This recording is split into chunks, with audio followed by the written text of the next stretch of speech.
They mocked her beneath the moon, an omega unworthy of a mate. Then the air split with 4 words that froze every heart. I'll take her. The crowd bowed, the flames surged, and the king, who never chose anyone, just rewrote fate itself. What would you do if the Alpha King claimed you in front of the entire pack? Tell me in the comments. And don't forget to subscribe for more forbidden moonbond stories like this one. From the darkness at the edge of the courtyard emerged Alpha King Kale, the wolf of the north, the conqueror who had united the warring packs under one law, strength above all. His golden eyes glowed beneath the hood of his cloak, ancient and unreadable. He stopped at the altar, the crowd parting instinctively. Every wolf, from beta to priest, dropped to one knee. Only Lyra remained standing, trembling, unsure whether to kneel or run. You, Kael said, voice low as winter thunder. You healed my men last winter, didn't you? Lyra blinked, speechless. She had tended strangers once, never knowing they bore his mark. I did, my lord, she whispered. Kael's gaze swept over her, not with desire, but with quiet recognition, as if seeing something even the moon had overlooked. Then it's settled, he said. She's mine. Gasps rippled through the assembly. An omega? The king has gone mad. But Kael didn't flinch. He reached out a gloved hand. The flames of the moon altar surged white-hot, roaring toward the sky, a sign of divine acknowledgement no alpha could deny. Lyra hesitated only a heartbeat before placing her hand in his. Warmth exploded through her veins, a pulse of something ancient and fated. The bond sealed in silence. That night, the girl no one wanted was carried away under the light of the moon, claimed by the one king no one dared refuse. And though she didn't yet know it, her presence would unravel centuries of cruelty, teaching a kingdom built on fear what true strength really meant. Moonlight clung to the stone like frost when the procession began to move. Horns did not blow. No banners unfurled. The Alpha King preferred silence when he cut through a crowd. Silence and the sound of boots. It made even the bravest remember their pulse. Kael's cloak brushed the steps as he descended from the altar, a shadow among shadows. The pack bowed again, the ripple of kneeling bodies spreading outward like a wind through wheat. Only Lyra stayed upright, because her knees had forgotten how to listen. Her hand still tingled where his gloved fingers had closed around it. Heat lived there, a thin, bright thread, connecting her to a man everyone feared and no one truly knew. "Walk it with me," he said. It sounded like mercy. It felt like an order. 2 royal guards fell into step, men in matte black armor that drank the moonlight instead of reflecting it. The high priestess bowed so low her forehead nearly touched the stone. No one spoke. Lyra could hear the whispering of torches, the hush of robes. Somewhere, far above, a nightbird called. The sound broke and died against the keep's high walls. They crossed the moon courtyard and entered the royal passage. It's an arched tunnel carved from mountain rock. The air cooled. Moss breathed in the seams between stones. Each step echoed back 3 times over, as though the mountain repeated their movements to remember them. Kael didn't look at her, but he adjusted his pace to match hers, shortening his stride without comment. It was such a small thing her throat tightened. No one ever slowed for an omega. Omegas learned to run or be dragged. They emerged into the inner ward, where a blood-red standard hung motionless from a parapet. Torches lined the colonnade, their flames steady in the windless square. At its center, water slept in a long reflecting pool, ink dark, mirroring the moon-silver sky. Servants who'd been pretending to be invisible risked glances. News outran sound. You could see it in their eyes. Astonishment first, then calculation, then something like hope too fragile to name. A man waited at the far end of the pool, tall as a pike, armor scored with old battles. His hair was iron grey, though he looked no older than 40. The eyes gave him away, pale, cutting, unblinking. He watched Lyra like a hunter spotting the first track of the season. "Beta Varos?" Kyle said without stopping. "This is Lyra." Varos's mouth might have been a smile if it hadn't been made of knives. So the whispers were true. His gaze flicked to the gloved hand Kale had given her earlier, as if any trace of that touch should leave a stain, an omega. Lyra bowed, because instincts did not forget what pride tried to. "My lord." Varos didn't return the courtesy. "There are rules in the keep," he said to Kael, not to her. "Old ones that have kept us alive." "Then we will remind her of them," Kael replied, voice even. Varos stepped closer, boots silent on polished stone. "Some rules are bones, Your Majesty. Remove one and the whole body collapses." Kael's gaze slid over the water, unreadable. "Bones grow," he said. "That is what keeps them from breaking." The guards shifted almost imperceptibly, men trained to ignore politics, flinching at its scent. Varos's eyes warmed by a fraction, which somehow made him colder. "We will speak in council," he said, "at dawn." Kael nodded. "At dawn." He moved again, and the moment broke like thin ice. Varos didn't watch the king go. He watched Lyra. The guest wing lodged between two ramparts, all narrow windows and deep embrasures. Inside, the air smelled faintly of cedar and old wool. A maid waited there, hands folded, eyes lowered to the exact point decorum demanded. "This will be your room, my lady," she murmured. Lyra blinked. "My lady." The words slipped over her like an ill-fitted dress. Kael crossed to the hearth and nudged the iron with a boot. Wood shifted, sparks rose, and a steadier flame took. He didn't remove his cloak, didn't sit, didn't pretend this was anything but a detour in a war he'd been fighting so long, exile felt like home. "You will be given clothing, provisions, a chambermaid," he said. "If you need the healer's wing, ask for Sarah. She owes you favors. 2 of her brothers came back from last winter because of you." Lyra's fingers curled on instinct, recalling gauze, heat, breath fogging in cold air. "I didn't know who they served."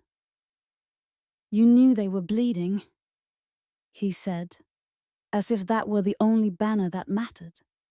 Silence drew a fine line between them. Lyra dared a glance.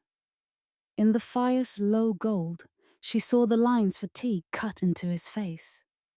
The ridged pale scar along his jaw. The restraint called through him like a second spine. "Why me?" The question escaped before she could hold it. There were others unclaimed. His head turned, slow. For a heartbeat, she felt the weight of a king's attention widen until it was no longer heavy, simply exact. "The moon doesn't always choose the loudest drum," he said. Sometimes it chooses a quiet hand that keeps the drum from cracking. Heat crept up her throat. She opened her mouth, closed it. She wanted to ask what he expected of her, what claimed meant in a keep where rules were bones and bones snapped.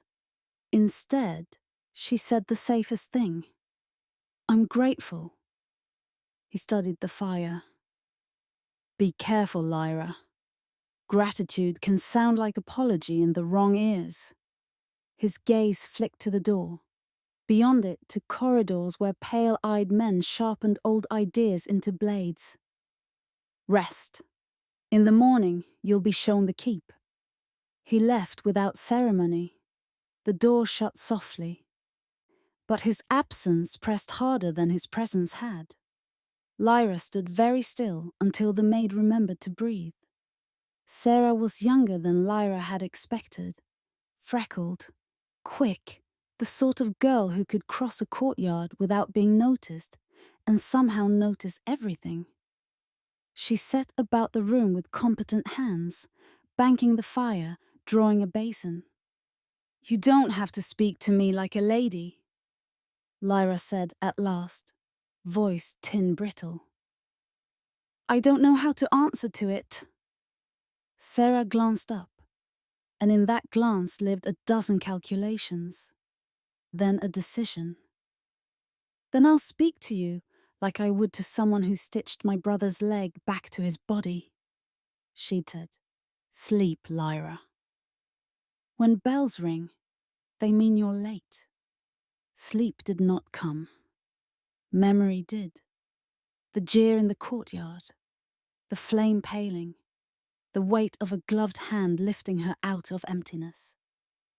When at last she drifted, it was into a dream where moonlight ran like water and voices sounded from beneath it.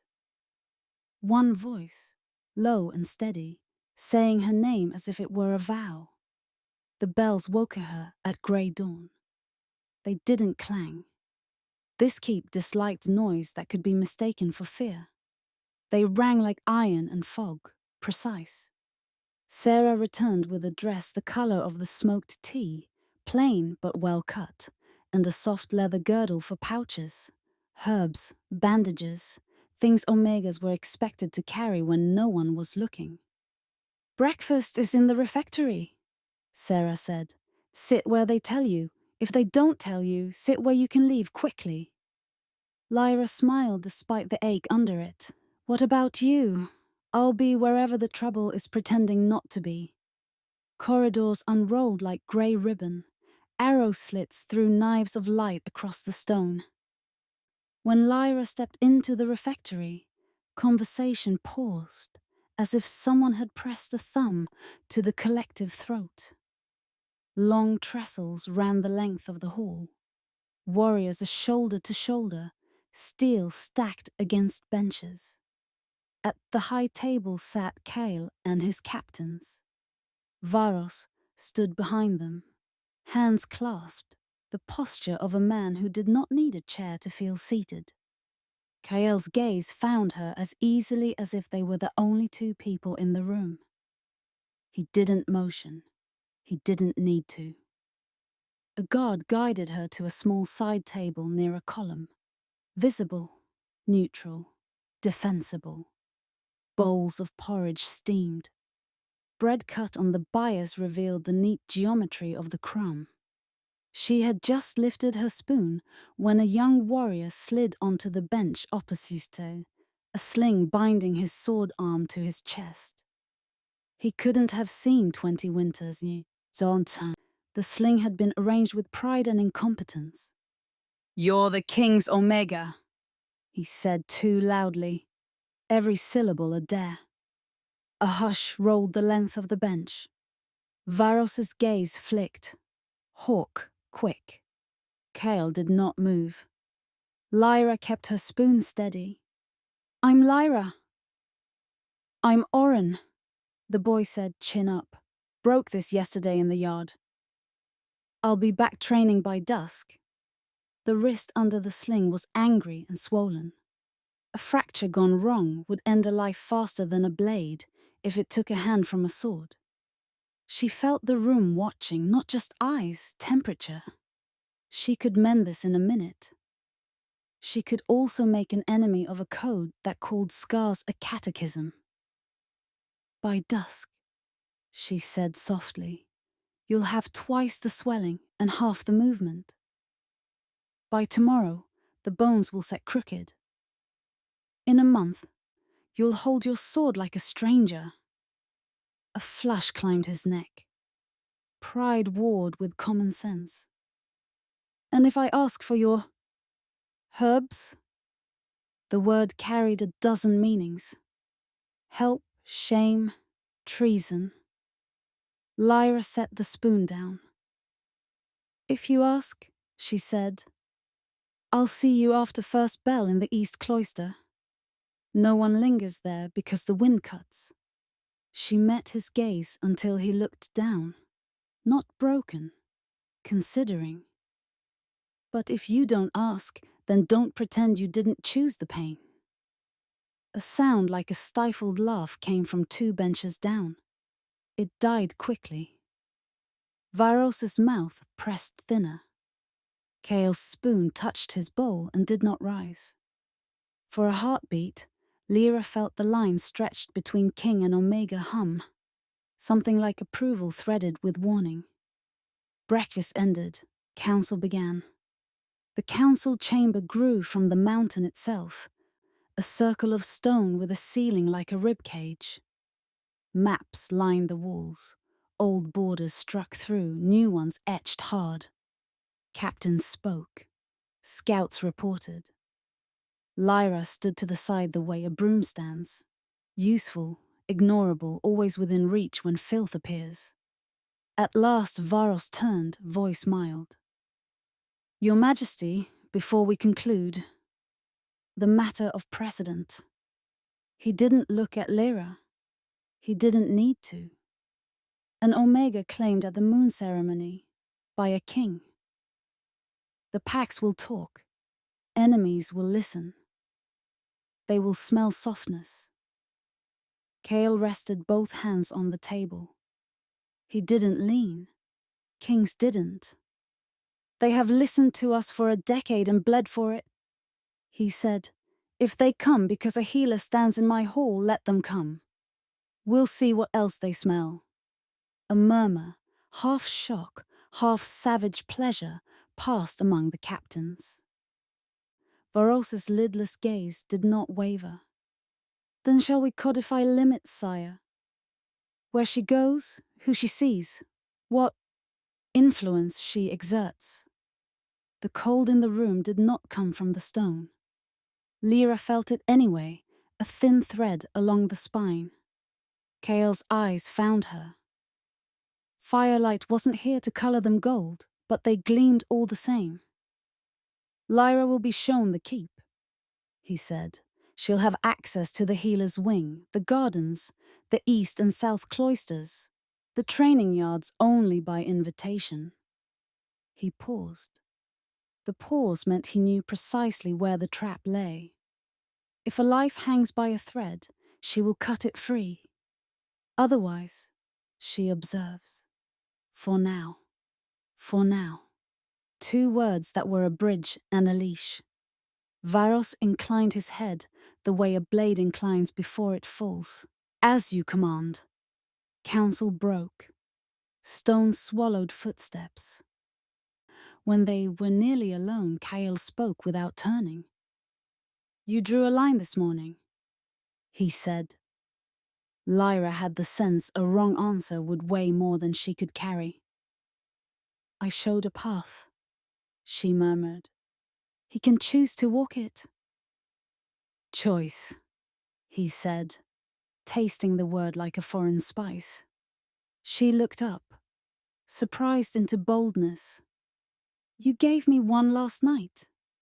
For the first time since the courtyard, his mouth moved toward a smile that wasn't a weapon. It didn't reach his eyes. King's smiles rarely did. But it lived, and it was his, and it found her. Walk the keep, he said. Learn its bones. And if they're broken, she asked before she could stop herself, then we decide whether to set them straight, Kealti said, or teach them to bear a new weight. He left her with that and the mountains quiet. When Lyra stepped into the east cloister, the wind cut, as promised. Orin waited, sling crooked, pride gnawing at sense. She lifted her hands, and warmth gathered the way dawn gathers at the rim of the world. Behind them, in a high window, a pale gaze watched, measuring kindness like a threat made flesh. And above them, the moon held still, as if refusing to blink. The mountain still held its breath when the first light touched its crown. Down in the fortress, that breath became sound. The creak of doors, the scrape of boots, the low thrum of drills beginning in the yards.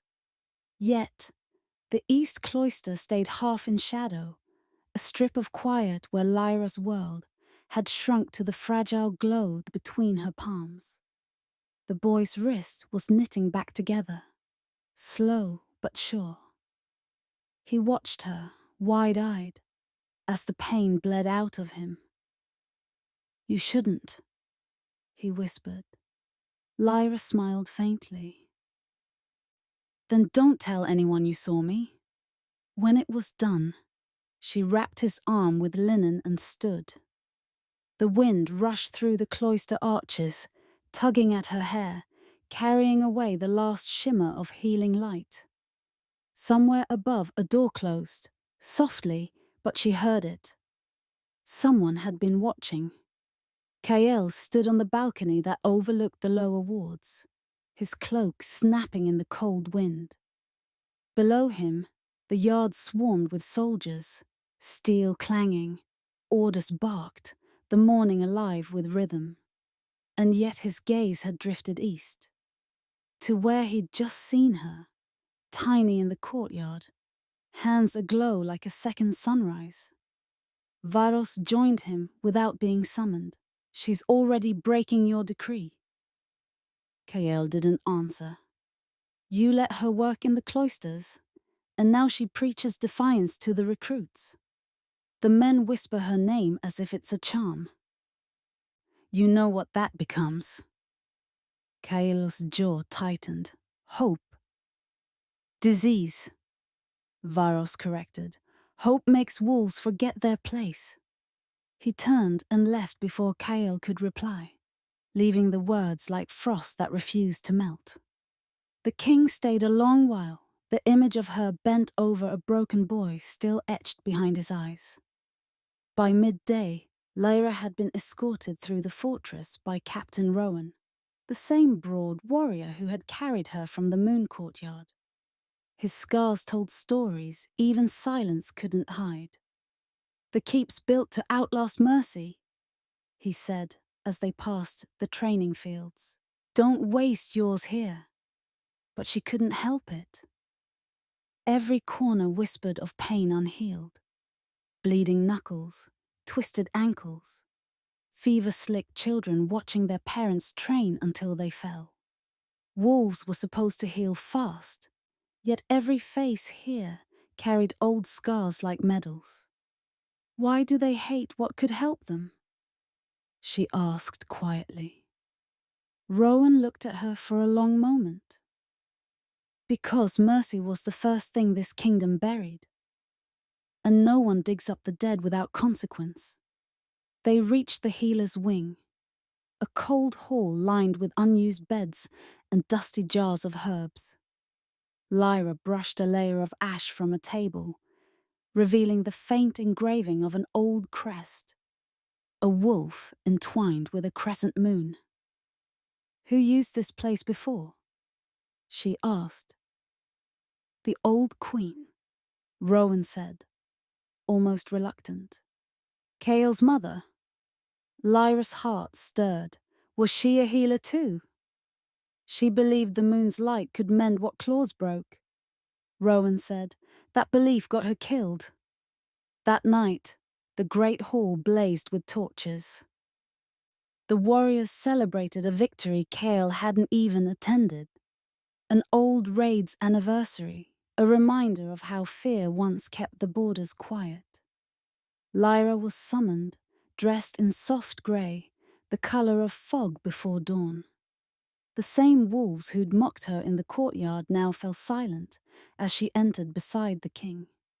Kael took the central seat, the high-backed throne carved with wolves in full snarl. She stood one step behind him, unsure whether to breathe or vanish. "Sit," he said, nodding toward the smaller chair to his right. The hall erupted in murmurs. Omegas didn't sit at the Alpha King's table. Not ever. When she hesitated, Kael's gaze flicked to her, not unkind, but final. "If you can face the moon, you can face them." So she sat. The air thickened with unspoken outrage. Varos lifted his goblet, his voice smooth as oil. "To our king," he said, "and to the courage that guides him." Laughter followed, measured, brittle. Kael raised his cup but didn't drink. "To strength," he said, voice cold as steel. In all its forms, Lyra looked at him, something fierce stirring under her fear.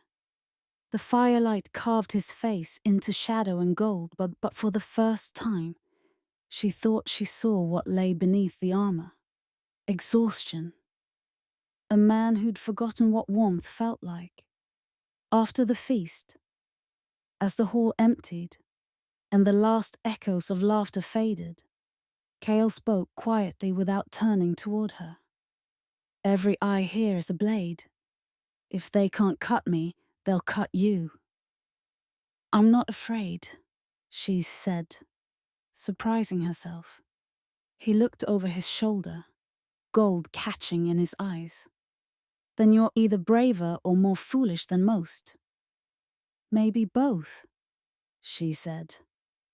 The faintest curve touched his mouth before it vanished again. "You shouldn't heal in the open." "Shouldn't I?" she asked. "If the moon gives light, it's meant to be seen." For a heartbeat, his composure cracked.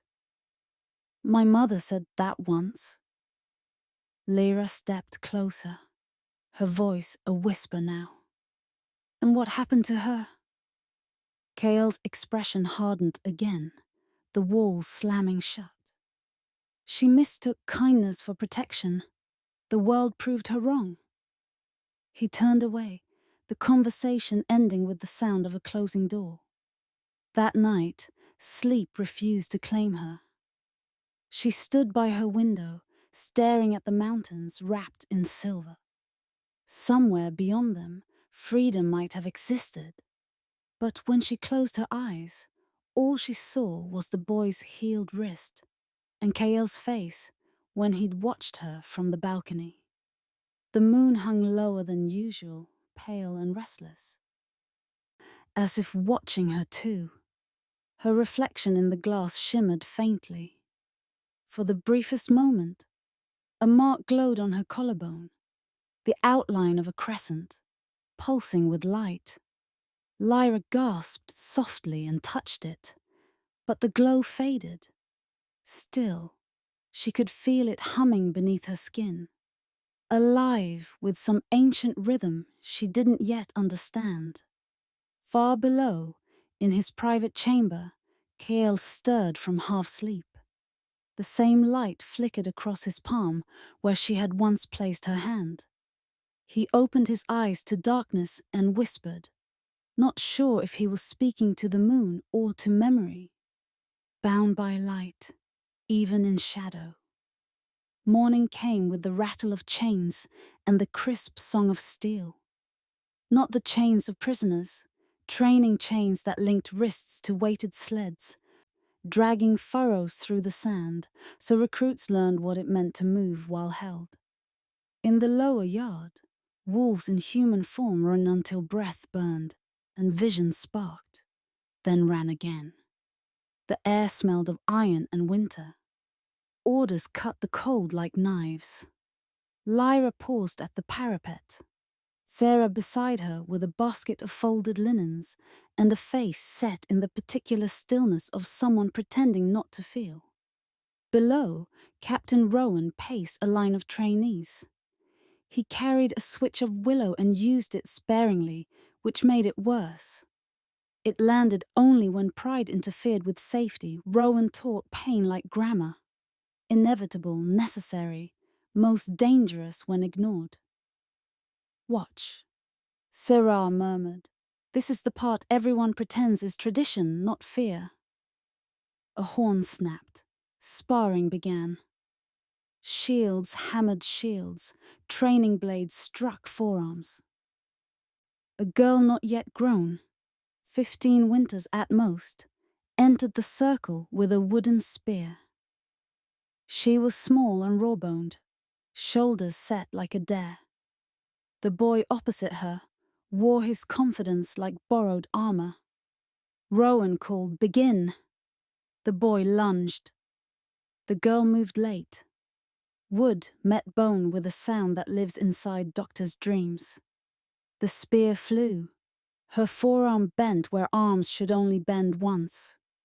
The yard froze for a breath, not in horror, but in calculation. Then sound resumed, louder, as if volume could argue bone into place. "Up!" someone barked. The girl tried. Her face went white to the edges. She bit through her lip and swallowed the cry. Blood striped her teeth. Lyra was already moving. Sarah hissed, a sound soft as paper. "Don't." "She'll lose the arm," Lyra said, and found the stairs without seeing them. At the edge of the circle, men stepped in front of her out of reflex. She slipped through the gap that always opens for someone who doesn't believe she can be stopped. The girl had knelt, cradling her wrist like a broken bird. Sweat streaked dust across her cheek. Lyra put a hand on her shoulder and felt it. Shock, coiling like a snake at the base of the spine. "It's all right," Lyra said. And because it wasn't, she said it again. "Leave her." The voice came from the rail.